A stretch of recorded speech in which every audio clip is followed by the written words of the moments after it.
of owning a cafe and other heroic deeds by Beware the Tristro, Chapter 18, Reflections.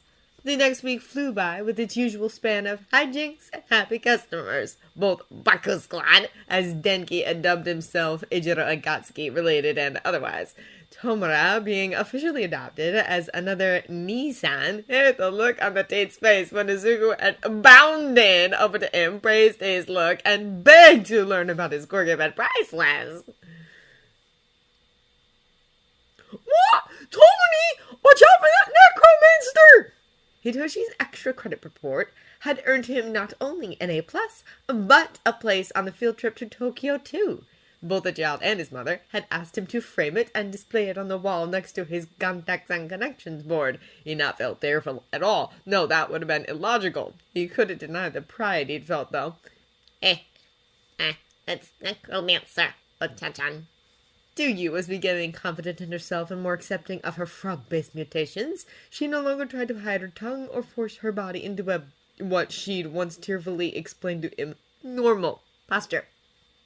He told her that in a world filled with individuals, even before the days of quirks, there was no such thing as normal, and that being comfortable in your own skin and trying your best to only listen to the words of family, friends, and people who loved you, and not people looking to be cruel, was the best way to live. He knew from his own bitter experience that it was hard to do, however. Her eyes had widened, a quietly thoughtful "Kero," leaving her lips before she'd asked for a hug, which he'd given, and thanked him for his advice.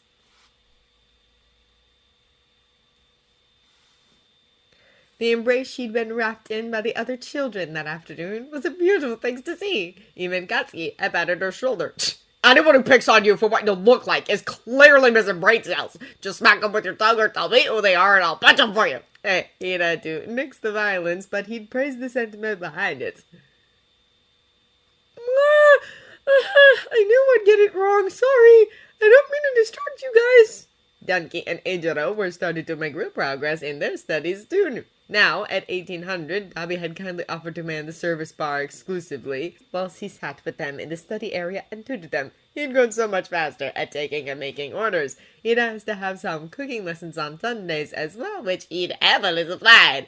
Kirishima-san, just as strong as her child, had hugged him so tightly he thought that his ribs had cracked when her little boy, whom she worked so hard for and desperately tried to spend time with, but as a single parent making her way up the corporate ladder it was difficult, had come home with a report card full of good grades and glowing commentary from his teachers.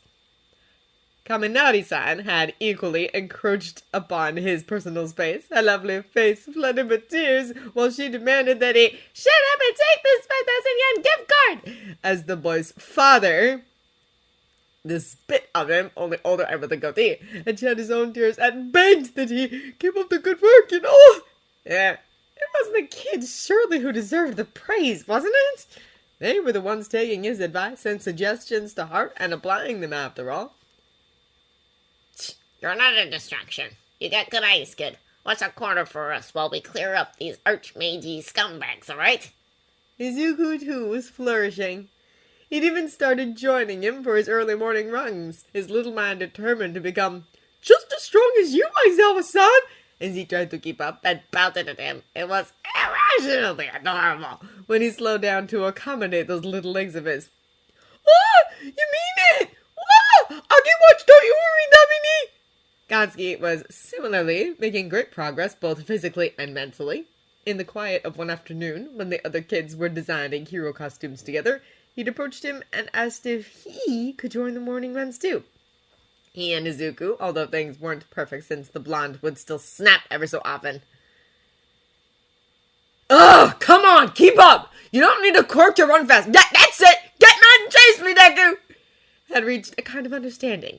The older boy's tone wasn't as bitterly angry now, and the yells, which he was slowly but surely helping him to curb, were of a more encouraging, quieter nature. Sure, it wasn't ideal. However, things were far better than what they were. Inko, after the boys had completed their workout, was then kind enough to see them both get washed, dressed in their school uniforms, and sent back to him for breakfast before they walked to school. The elementary educational institutions they attended were different, but in the same direction, with Hitoshi. The iris-haired boy, similarly looking to push himself, was starting to join them in the mornings too. Oh, there's a werewolf! Then there was Oako, whose perpetual blush and bright smile disguised the true pain she felt, never one to complain or share her worries with her peers. He'd been decidedly pleased to see the older teens genuinely including her in their games. For since she often finished her homework faster than the other students, she was so bright and determined to get a good, well-paying job to help her family, sweet girl, she'd quite shyly asked them if she could watch them play on Tuesday. He'd watched, his hands pouring fresh coffee into a relieved group of salary women's drained mugs, as Dobby had blinked, hummed, sat her down on the beanbag, crouched beside her, and guided her through the quest alongside a grinning thumb rat herself. Such a good kid. I'd never seen that stupid wolf come at me, thanks. Since then, the older boys had included her in their fun, and the other kids too. He'd had to redirect Denki and Eizawa's attention to their work a few times, and rewarded them with chocolate chip cookies when they settled. Who knew that video games were more exciting than math? And some of her worries had dropped away. He wouldn't have realized the true extent of the weight upon her tiny shoulders if it hadn't been for her father coming by a week or so back to apologize and ask if he could start a tab and pay him back later for the food and self-defense lessons. He'd waved the idea of a tab off and told them that Oako would always be welcome there, and if the time came when they could afford to pay the fees ever arose, then he wouldn't expect any back payments either. Oh, Aizawa-san, thank you, the dusky blonde had said, his tone tremoring. She loves coming here, and, well, my construction company went bust a few years ago, and shifts at the 7-Eleven just about pay our bills, ran down my wife's hospital visits. It would have offered the man a job at the cafe, of course. However, with the brunette's mother being ill. It's nothing terminal, but she struggles and the medicine is expensive. Working the graveyard shift was his only option as he helped to support his beloved wife throughout the day. He couldn't imagine what it'd be like to have someone you love slowly but surely deteriorating with a child forced to watch and endure her bubbly personality and hard-working attitude stemming from her desire to help the two people who'd given her life. Bad things happening to good people was yet another irrational thing he hated about this world. And something he could do fuck all about. Yay! Melanie, you did it!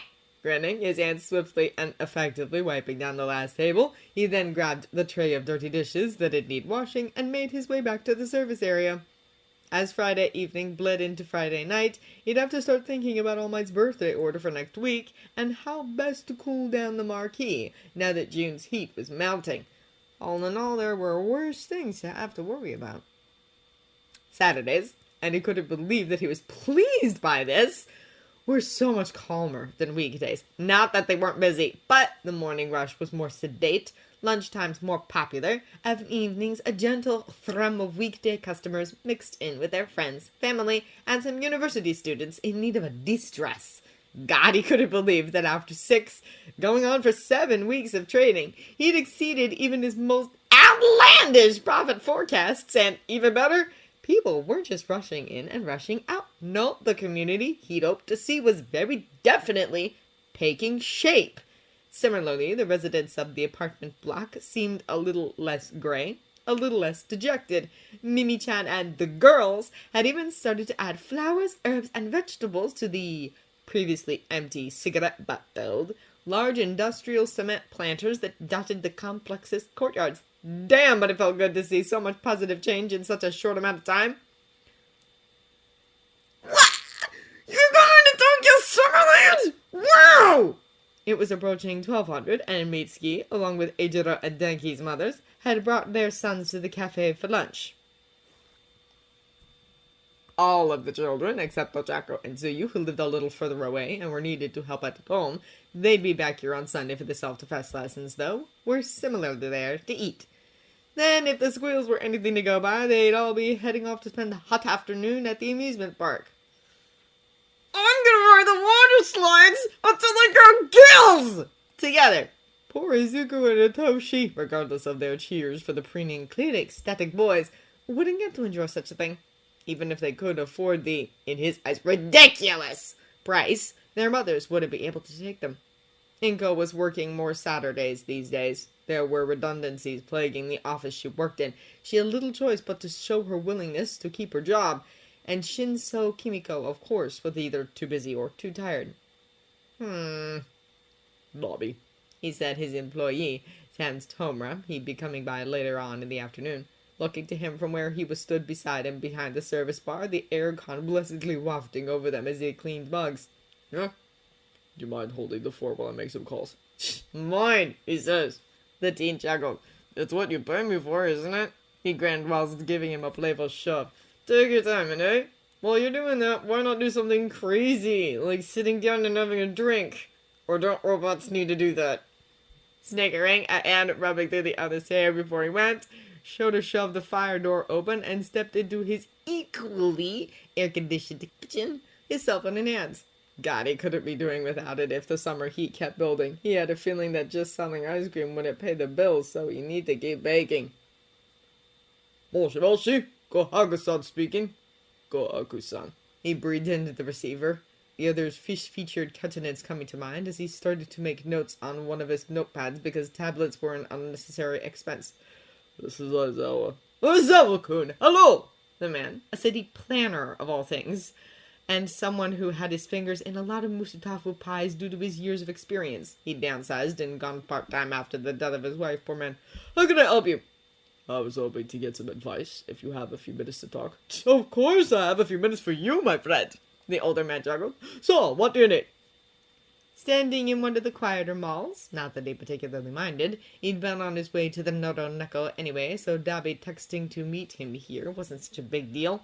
His hood hiding his features, which he didn't have to do in the cafe. It was freeing.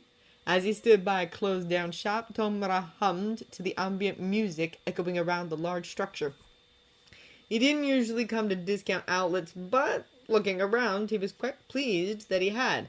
The latest RPG from his favorite company was being released soon, and he was hoping, if Aizawa-san okayed it, to bring one of his better consoles to the cafe for them to use so he and his friend, who'd have thought, could play it through. In fact, he'd even pawn it off on possibly the nicest and somehow coolest adult he'd ever met, so anyone else could use it too.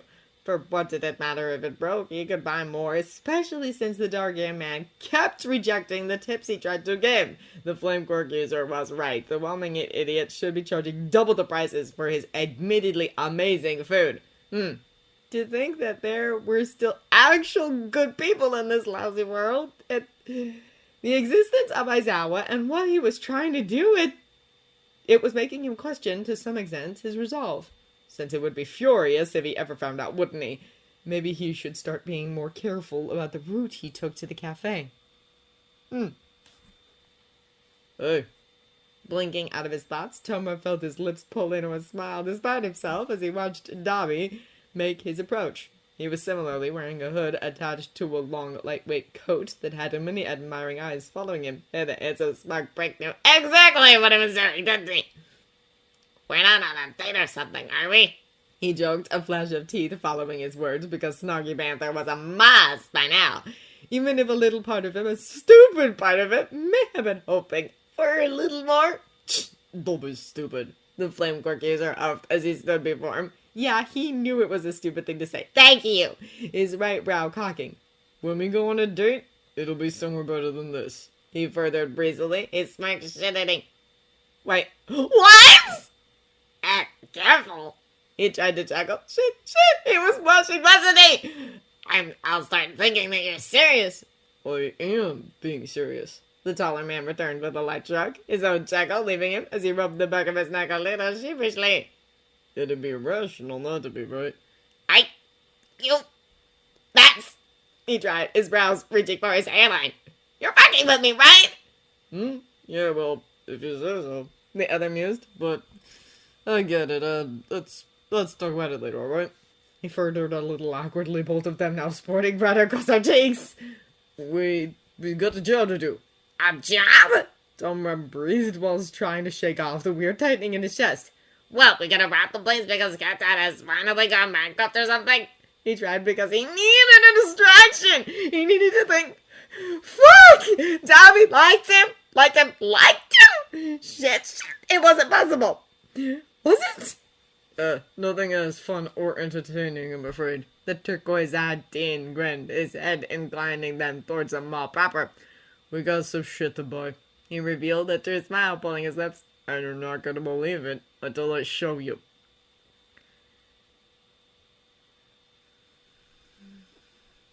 Closing up the cafe for the night, Shouta let out a pleased sigh before setting the alarm and making his way into the kitchen. He just waved off Loud Cloud, a present mic. The pair all smiles as they took his last few slices of cotton candy cheesecake packed up to share at the meeting they had arranged with a neighboring agency. Small mercies. A kitchen where his evening meal barely touched. Dobby sat upon his stool, his eyes glued to his phone.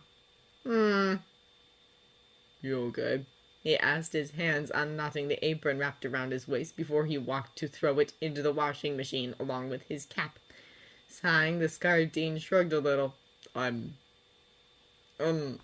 It's stupid. He muttered.